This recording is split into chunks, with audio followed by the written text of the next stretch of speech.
Begin with a contour line drawing. Sketch first, sketch lightly. It's sort of like pretending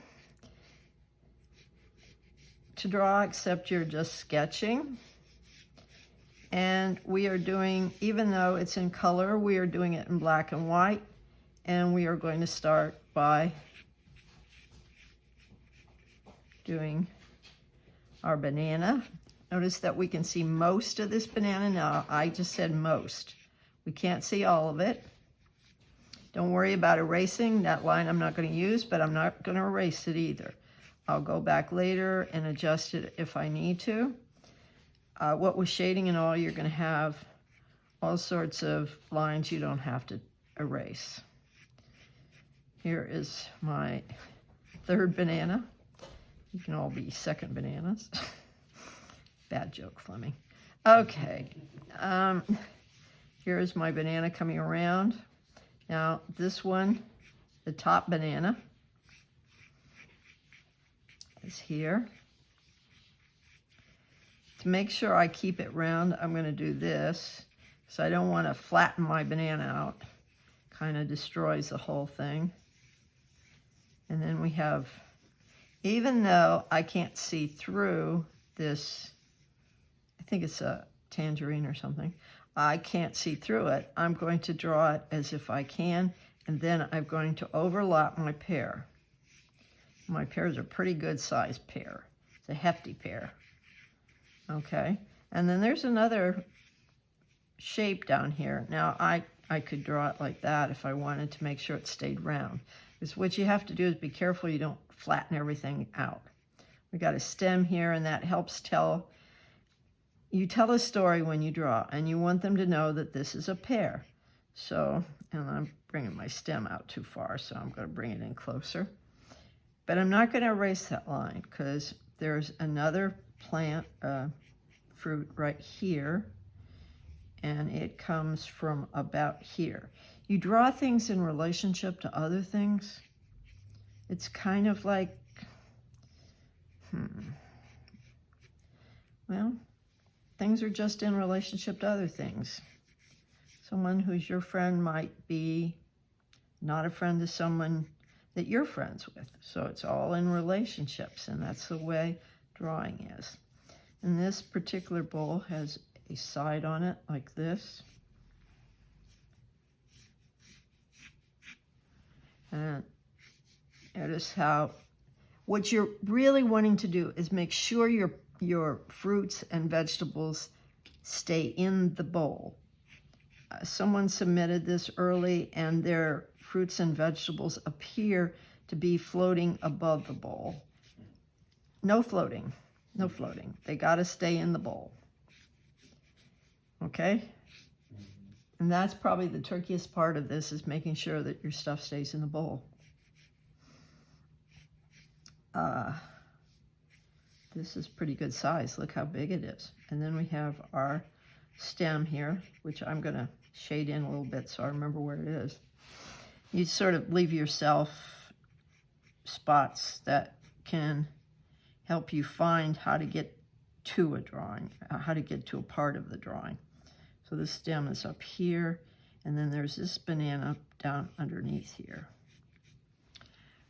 And that's why we did those bananas in the beginning, so that we separated all the little elements, the pears and the bananas and the apples, so that we had confidence to draw them all together. I'm going to move this down, so I'm going to make this smaller. And to make it smaller, I'm just going to darken the edge. I'm not going to erase it. I'm just going to darken the edge. Now, at this point, I have a contour line drawing sketched.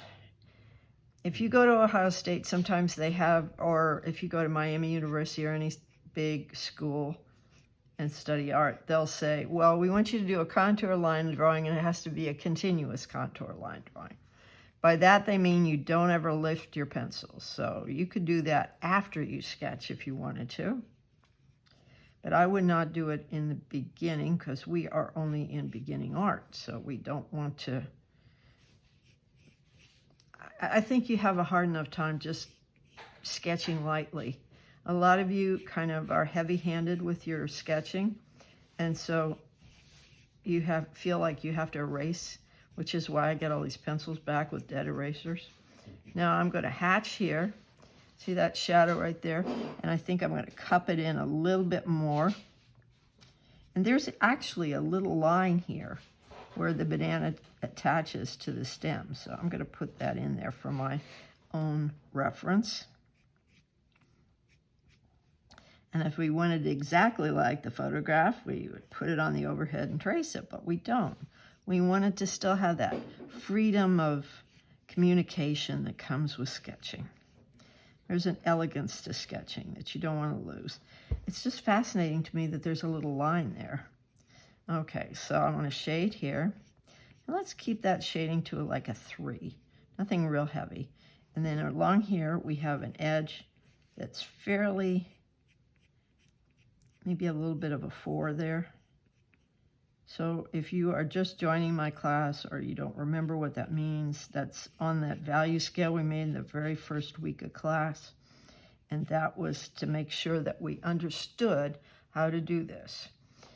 Now, I want my banana to get shaded here. And I'm going to keep that to a 2 right now, fairly light. Because I don't want to, if I want to change my mind, I want to be able to change my mind. So we got this line here. That's this banana right here. And then under it is this banana over here. So we have overlapping. And they come in, and then we have this banana. And I think bananas are kind of complex. So, but you can see the drawing is starting to evolve. And then in here, I might move this over a little bit. And this in here would be a 6 or a 7. And I'm just going to do that so that the banana sticks out for me so I know where it is. So, and this is picking up some texture from this surface here. I'll take that out. I don't think I want texture. You have to be careful where you draw. Like some of the tables in my classroom people have drawn very heavy on them or carved. And I've had my son and I have sanded out some of the surfaces, but there's always something. So we're going to just put some hatching here. I don't want it to get too dark too soon. But that gives you this area right in here. And then we have the banana coming up and over. And in class on Thursday, which is the 5th, I will show you famous artists' pictures, still lifes. And I will do that because I want you to understand there's quite a tradition of still life. Still life evolved because people didn't, it used to be all the paintings were religious paintings. But if you're sitting down to dinner in an elegant dining room, you do not want to see Jesus bleeding on the cross. It just kind of ruins your appetite. So in Holland particularly, or the Netherlands, they developed still life. Still life had been before in Egypt, and I will tell you that in class. It was in Egypt, and it was also in Roman Empire. They had still lifes on the walls. But it fell out of favor with Christianity. Christianity was all about sacrifice. And then, funniest thing happened, people started getting money, and they didn't want to talk about sacrifice so much. So that's when still life became very fashionable because it was all about, and I say this in my slides, about bragging without really saying, I have so much really good food because I'm so rich. And that's what a lot of people liked about still life. Okay, and you can see that my hands are just getting slightly dirty from the oils of my hands. Actually smearing the graphite in the pencil. I want to start shading in where this is. Watercolors came in. I could give them to you, but they're glitter watercolors. And last time I looked, all of you were not 6 years old. That's great if you're 6 years old, but you're not 6 years old. I will let some people have them if they want to just play with them, because I am not a glitter person, and I suspect most of you have gone beyond that, although I'm sure the ladies like to put glitter on their face once in a while. So you can see that how this is evolving. I'm starting to put in the dark areas. And I think I want to end this one a little sooner than that and then have this one end there. Now, I could erase it, but I want to shade in the background. And remember that this semester we are studying value, darkness and lightness, because that's how you see volume. And this right in here is just slightly darker. So I'm going to darken that in a little bit. And some of you will really take off in still life, and some of you won't, but I will tell you that it sells well. I had a still life that I gave to one of my girlfriends that I did just as part of a class one time, an oil painting, and I was showing it to the librarian, Miss Eschelbach, and don't you know, the psychologist walked in and said, "Did you do that?" I said, "Yeah." And he said, "Can I buy that?" I said, "Yeah." You know, I'm not one for, if somebody wants to buy something, I let them have it most of the time. I mean, there are certain pieces I'm never going to sell, but that meant nothing to me. So, see how this little V is there? I want to make sure I get that little V really dark. And I think I'll move that little part of the banana up a little bit. So, and you can do that by just coloring over it, pressing a little harder, and it will cover it up. So that's how you start. I need to make sure you shadow your pear so that it looks round. And then this glass part is what you probably, maybe, hopefully, picked up from doing your spoon in water. I know that was a hard assignment. It was meant to be hard because I wanted to see if you guys could handle it, if you could draw what you really see, not what you have knowledge of. So, I'm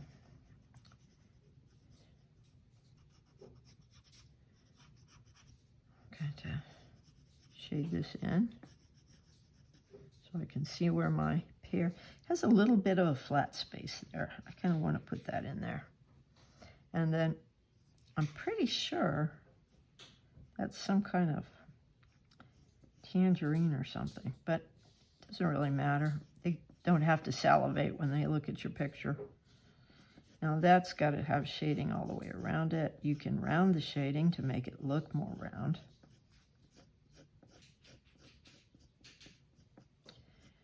And I'm doing that here.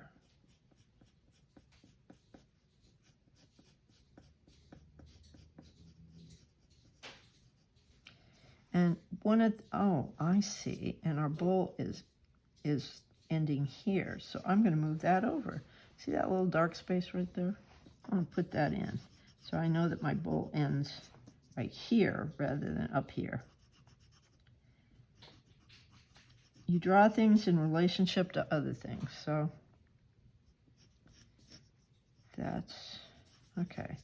Then we have the bottom of the bowl. And notice all those white highlights in that bowl? Please put them in. Don't just color it all in. Think before you color or draw. You want it to look like it's in a glass bowl.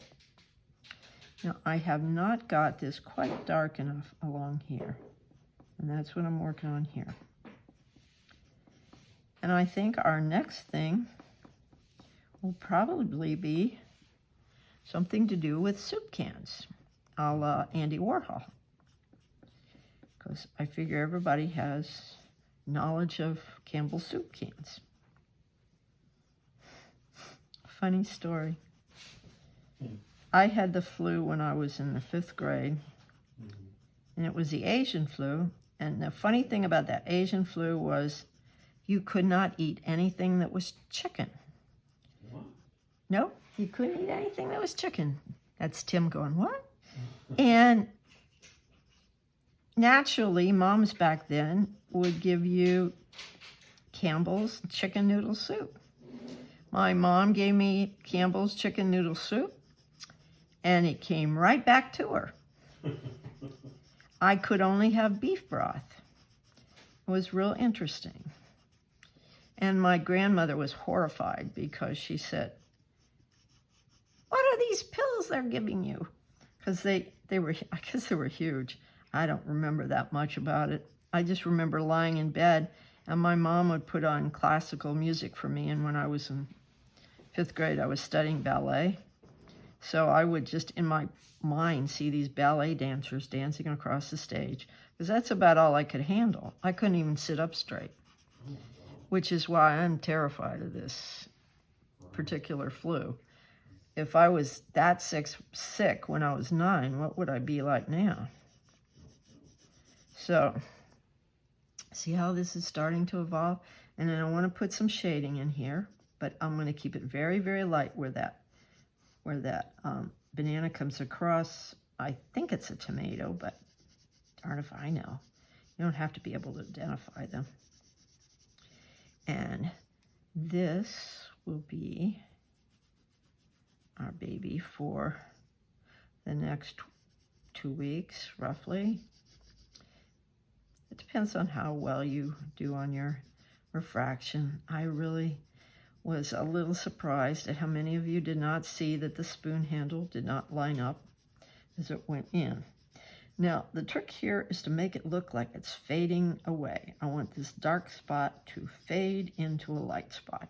And that dark is right there along the top of that pear. And you gotta make it fade. And so the edge is blurry. And the Italian word for that is fumato. Even though it begins with an S. S-F-M-A-U-T-O. Fumato. And I believe Leonardo da Vinci was the first one to put it in a painting, and you can see it in his Mona Lisa. She has a fumato background. Yeah, it's a landscape, but you're hard-pressed to know exactly where the edges are, because the edges should be fumato. I know you're excited about that. Nobody gets to name their first child Fumato, though. That's not a good idea. Why not? Well, Tim, you just can't. It just can't. That would say that your kid was fuzzy. Mm-hmm.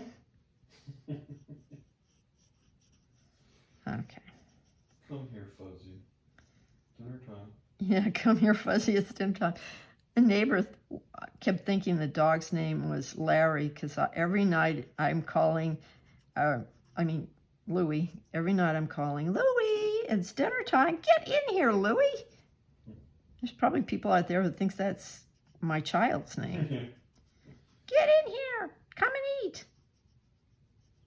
Okay. So see how it's starting to come in to be, and I'm going to soften that. I'm going to fumato it. And the oils in your hands can fumato it, or you can take a Kleenex, which I happen to have because I have allergies, and I'm going to fumato that banana back there. And then I think I will darken this part of it right here. So, one of my students today, even though it's Wednesday, contacted me.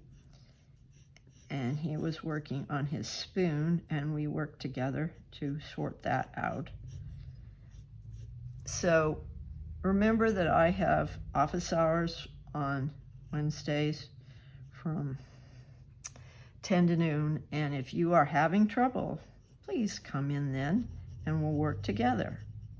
And if this makes you feel any better about it, when I teach private lessons, the people pay $50 an hour for those private lessons. So it's like you're getting a special deal. I'm right here, and I will listen to you, and I will help you. So I don't want to make that too much bigger because it really isn't. It's because they sit inside the bowl, and that's going to be your challenge, is making it inside the bowl. Even though you only see like shading here. If you look over here, you see only shading along that. And make sure that your hatching has a curve to it, a little bit of a curve, and there's another bit there.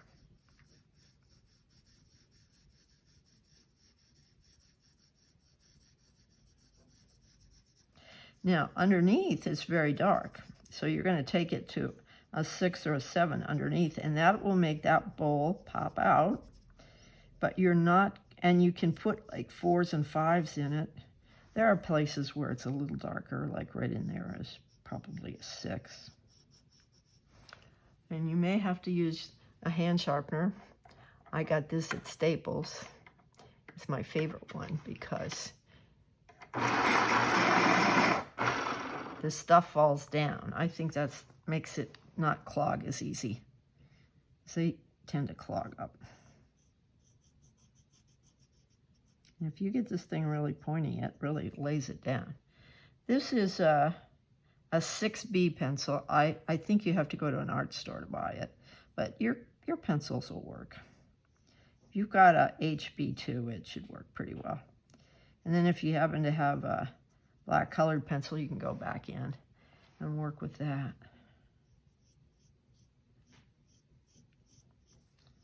Okay, now I'm going to hatch all of this. So see how I've curled the hatching so that whatever fruit that is, it looks round. We want it to look round. And then there's some dark places in our banana stem, which I'm noticing right now. And also right over here where it comes to a V. Again, I'm hatching. And hatching is kind of like zigzaggy. It's as if you took the letter Z and just squished it. Now it's darker here, so I make my hatching dark there. And then I can fumato it. And we really only sort of see where these two things touch because it's too fumato.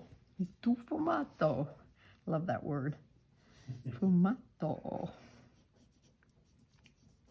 So there you go. There's my pear. And I'm doing some hatching on it and rubbing to get it fumato because you can see there's just a hint of a 2 and then a little bit of 3 right here. And it's hatched. And it goes around. And it's kind of a lumpy little guy. Yeah, I just broke my lid. You dear, I broke my lid. Okay. So... And I found, even in classes where I'm taking notes, if I draw a little figure about it, you know, like if it's a battle or something, and I draw something in that reminds me of that battle, it helps me remember what I'm studying. So if you're in history class or Miss Pierce's class and you're studying about World War I, World War II, the distinctive thing about World War I is their helmets look like more like this. And then in World War II, they're more like this. So, and if you're an aficionado of weapons, you would know that the weapons change too. So, when my husband was in the military, he sent me a whole letter one time on how to take apart a gun. I thought, what does he think he's sending me this for? I was in college. I wasn't taking apart guns, but... Where did you serve?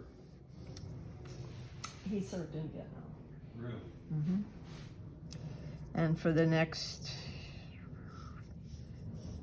years, he had... I'm going to bring my bowl up. He had nightmares. It was awful. Okay, so that's as far as, how long are we on this?